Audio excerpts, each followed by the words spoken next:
नमस्कार, मैं हूं मंतश आपके साथ। तो अब वक्त है बुलेटिन का। शुरुआत करते हैं गुजरात से। नेशनल प्रेस एसोसिएशन की दूसरी मीटिंग गुजरात के भावनगर के सर्किट हाउस में संपन्न हुई। आए दिन पत्रकारों के ऊपर हो रहे हमले व उनकी सुरक्षा को लेकर खास चर्चा की गई।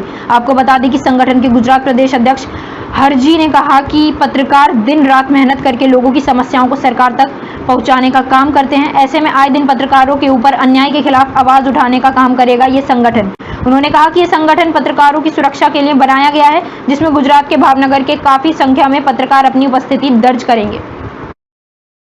सूरत नेशनल प्रेस एसोसिएशन और प्रदेश प्रमुख के आजनी आ अमरी बीजी मीटिंग है। जे पहली मीटिंग अमरी नवसारी करी, बीजी मीटिंग भावनगर आयोजन करी। खूब ज बहोળી संख्याની अंदर पत्रकारों खूब हाजर रहा है। ते बदल पण एमनो अमे आभार मानीए छीए। हवे पछीनी मीटिंग अमारी थशे तो अमे अगाऊ 15 થી 20 દિવસની अंदर जाण करशुं। अने जे अमारुं सुरक्षा ग्रुप है ते सुरक्षा ग्रुपनी अंदर वधारे अमे महत्व आपीए छीए। अने अमारी कोर कमिटी बधी सशक्त अने ते अमारी साथे छे अने ते लोकोनो पण हुं खूब खूब आभार मानुं छुं। मुख्यमंत्री पुष्कर सिंह धामी ऋषिकुल आयुर्वेदिक कॉलेज पहुंचे और रक्तदान शिविर का उद्घाटन किया। रुड़की के विधायक प्रदीप बत्रा, रानी भेल के विधायक आदेश चौहान और पूर्व कैबिनेट मंत्री स्वामी यतीश्वरानंद साथ उद्घाटन किया। इसके बाद शाम को मुख्यमंत्री धामी हर की पौड़ी पर जाएंगे।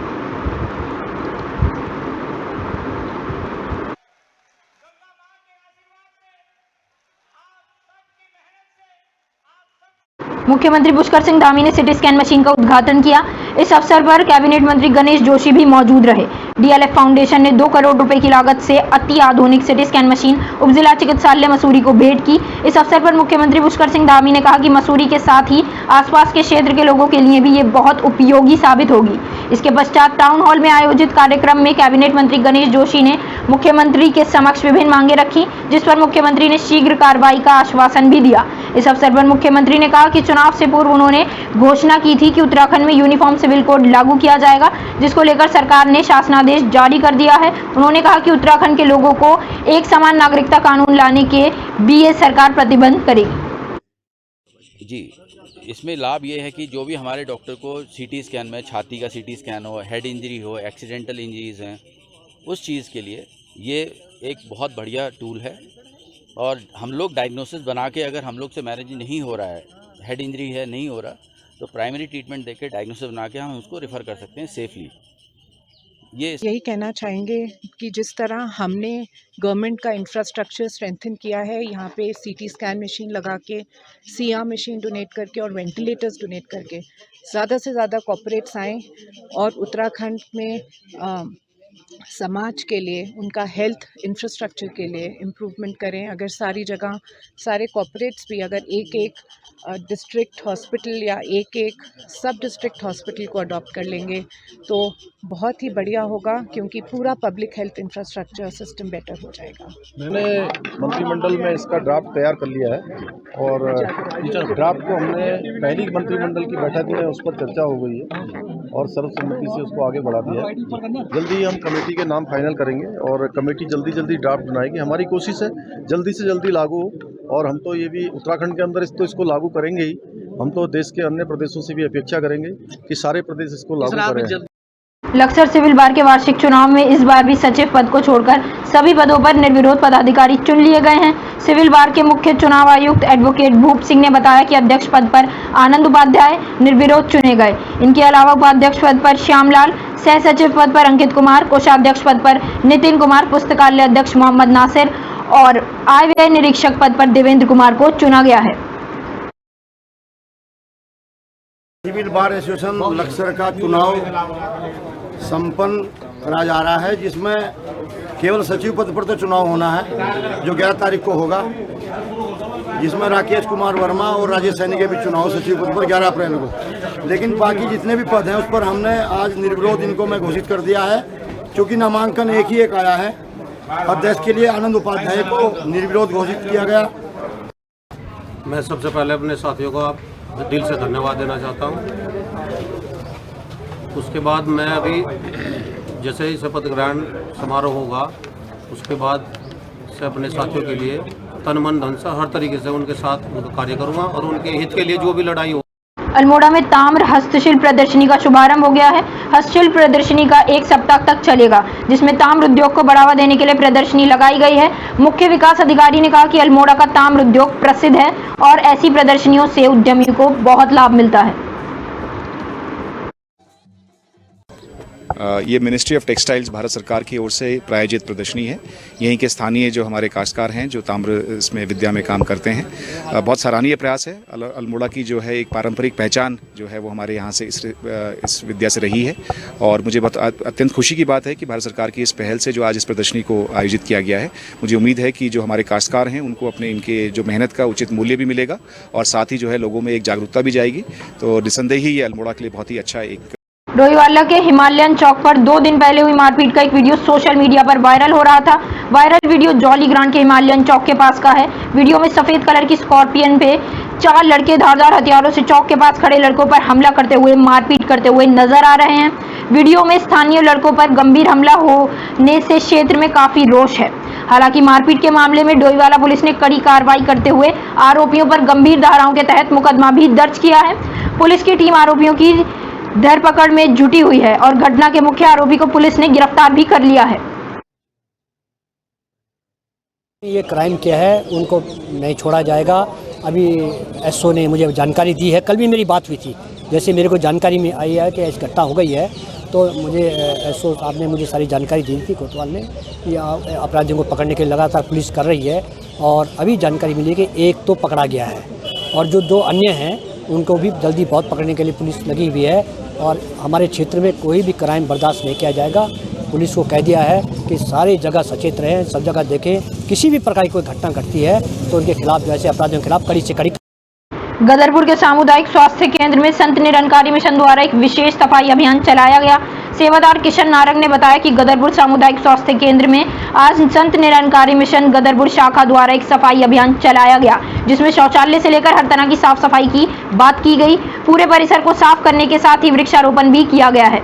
महिला शाखा की सेवादार सीमा ने कहा कि आज संत निरंकारी मिशन की ओर से जो कि पूर्व में समाज सेवा में जुटा हुआ है, सामुदायिक स्वास्थ्य केंद्र में विशेष सफाई अभियान चलाया गया है। हाँ जी, आज दासी का नाम सीमा पुनियानी है और दासी संत निरंकारी मिशन से है और यहाँ पे सतगुरु की कृपा से आज हमें ये सेवा बख्शी गई। अंकल जी की हजूरी में हम ये सेवा कर रहे हैं। सभी महिलाएं पुरुष वृक्षारोपण कर रहे हैं और साफ़ सफाई हॉस्पिटल की, टॉयलेट, बाथरूम, बाकी जाले उतारने, ये सारी साफ़ सफाई अभियान आज है।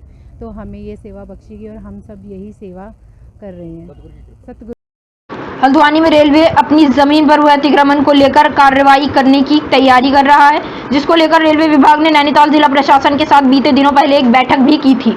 ऐसे में रेलवे की जमीन पर हुए अतिक्रमण पर कार्रवाई करने के लिए फोर्स और अधिकारियों की तैनाती के साथ ही रेलवे के प्लान को जिला प्रशासन को देना है। हल्द्वानी स्थित डीएम कैंप कार्यालय में डीएम नैनीताल धीरज ने जानकारी देते हुए बताया कि रेलवे के साथ जिला प्रशासन की 4 अप्रैल को एक बैठक हो चुकी है, जिसमें उनके द्वारा रेलवे को कहा गया है कि इतने बड़े अतिक्रमण के हिस्से को हटाने के लिए उनके पास क्या प्लान है, क्योंकि 4,500 अतिक्रमण है जिनको तोड़ा जाना है, क्योंकि अतिक्रमण का एरिया बहुत बड़ा है। ऐसे में अलग अलग फेस में किस तरह की कार्रवाई होनी है, जिसके लिए बड़े पैमाने पर मैन पावर के साथ ही संसाधनों की भी बहुत ज़रूरत है। उसकी पूरी रूपरेखा रेलवे जिला प्रशासन को 11 अप्रैल को देगा, जिसके बाद वो एसएसपी नैनीताल के साथ एक बैठक करेंगे। हमारे बीच में 3 या 4 तारीख को हमारी मीटिंग हुई थी रेलवे अथॉरिटीज के साथ और हम लोगों ने स्पष्ट कहा था कि आप एक अपनी कार्य योजना बनाएं कि आप किस जगह से पहले अतिक्रमण हटाना चाहते हैं, क्योंकि अतिक्रमण की संख्या के हिसाब से देखेंगे तो लगभग 4,500 के करीब आपके अतिक्रमण हैं जिनको हम लोगों ने हटाना।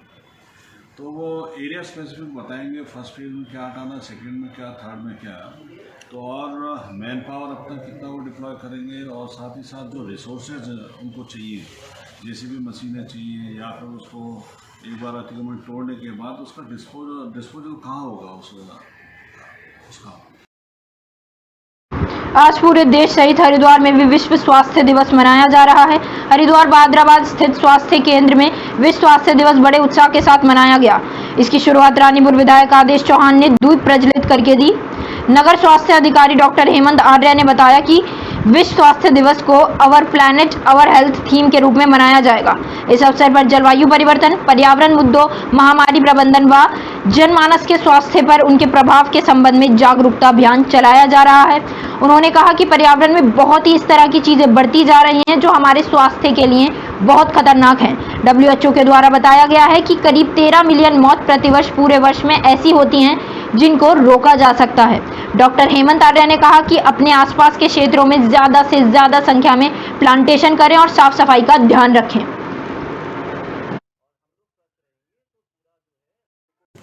जी आज जो है 7 अप्रैल है, विश्व स्वास्थ्य दिवस के रूप में इसको पूरे देश में मनाया जाता है। तो आज हम लोग भी यहाँ पे 7 अप्रैल 2022 को आज हम विश्व स्वास्थ्य दिवस मना रहे हैं। माननीय विधायक जी आदेश चौहान जी BHEL रानीपुर विधायक जी के द्वारा अभी यहाँ पे दीप प्रज्वलित करके इसका उद्घाटन किया गया और उनके द्वारा जो है सभी को समझाया गया पर्यावरण के संबंध में। और खबर लक्सर से है। विश्व स्वास्थ्य दिवस पर लक्सर CHC परिसर में स्वास्थ्य विभाग द्वारा जागरूकता गोष्ठी का आयोजन किया गया। गोष्ठी में नगर पालिका चेयरमैन अम्बरीश गर्ग ने बतौर मुख्य अतिथि शिरकत भी की। इस मौके पर चेयरमैन गर्ग ने कहा कि आदमी के जीवन के स्वास्थ्य सबसे कीमती चीज है। यदि स्वास्थ्य ठीक हो तो इंसान हर प्रकार का लुत्फ उठा सकता है। इसीलिए स्वास्थ्य के प्रति हर किसी को ज्यादा से ज्यादा ध्यान देना चाहिए। उन्होंने कहा कि हमें अपनी दिनचर्या और खान पान पर पूरी तरह से ध्यान रखना चाहिए।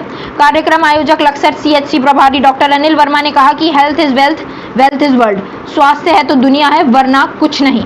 उन्होंने कहा कि स्वास्थ्य कर्मचारियों पर अपनी और अपने परिवार की साथ ही पूरे समाज के स्वास्थ्य को फिट रखने का बड़ा दायित्व है। उन्होंने कहा कि जल्द ही CHC और PHC पर स्वास्थ्य मेले भी लगाए जाएंगे। उन्होंने गोष्ठी में भाग लेने वाले कर्मचारियों को स्वास्थ्य संबंधी खास टिप्स भी दिए।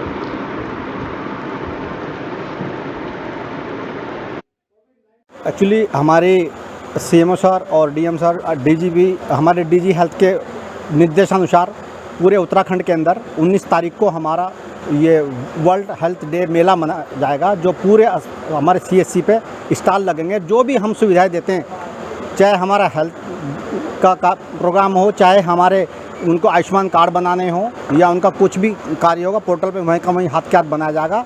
और उसी के साथ साथ आज हमको निर्देश हुआ कि वर्ल्ड हेल्थ डे के साथ साथ हमारी संगोष्ठी की जाएगी, जिसमें हमारे नगर के प्रथम व्यक्ति चेयरमैन साहब थे और जनप्रतिनिधि हमारे। जसवीर जी, विश्व स्वास्थ्य दिवस आज 7 अप्रैल को मैं बधाई देता हूं अपने डॉक्टर साहब को।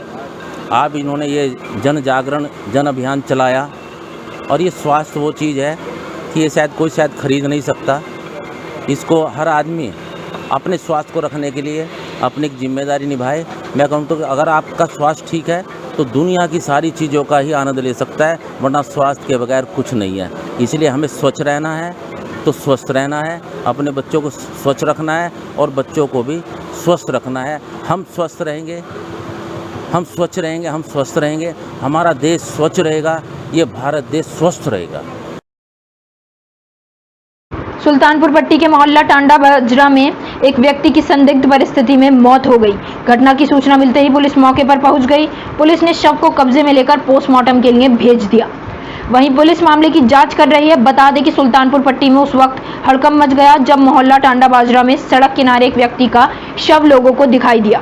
सड़क किनारे शव होने की सूचना क्षेत्र में आग लग गई। घटना की सूचना मिलते ही भारी संख्या में लोग एकत्र हो गए। वहीं सूचना मिलने के बाद बाजपुर कोतवाल भूपेंद्र सिंह ब्रिजवाल पुलिस टीम के साथ भी मौके पर पहुंच गए, जहां पुलिस ने शव को कब्जे में लेकर पोस्टमार्टम के लिए भेज दिया। बाजपुर के सुल्तानपुर पट्टी पर एक सूचना प्राप्त हुई कि एक व्यक्ति का शव सड़क के किनारे पड़ा हुआ है। इस सूचना पर पुलिस वहां पहुंची और एक सड़क किनारे एक शव को देखा गया।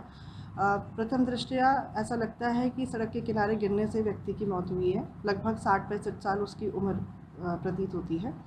शव को कब्जे में ले लिया गया है।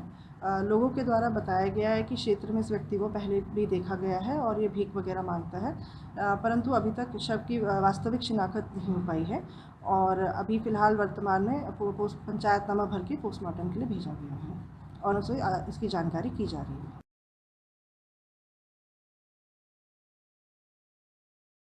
गोरखनाथ मंदिर की सुरक्षा में तैनात सिपाहियों पर जानलेवा हमला करने का आरोपी अहमद मुर्तजा अब्बासी जिहाद की नर्सरी तैयार कर रहा था। पुलिस की गिरफ्त में आने से पहले तक मुर्तजा ने कई बैंक खातों में रुपए भेजकर फंडिंग मुहैया कराई थी। ये तथ्य सामने आने के बाद एजेंसियों ने जांच तेज कर दी थी। ये भी पता चला कि मुर्तजा ने डॉलर से विदेशी सिम खरीदा था, जिसका इस्तेमाल वह प्रतिबंधित वेबसाइट को सर्च करने में किया करता था। उधर मंगलवार रात में ही कोर्ट से वारंट बी और रिमांड हासिल कर एटीएस की टीम मुर्तजा को लेकर लखनऊ चली गई है। लखनऊ में ही पूछताछ चल रही है। जानकारी के मुताबिक मुर्तजा के पकड़े जाने के बाद से ही एटीएफ और पुलिस मामले की जांच कर रही है। प्रतिदिन इसके बाद से चौंकाने वाले तथ्य सामने आ रहे हैं।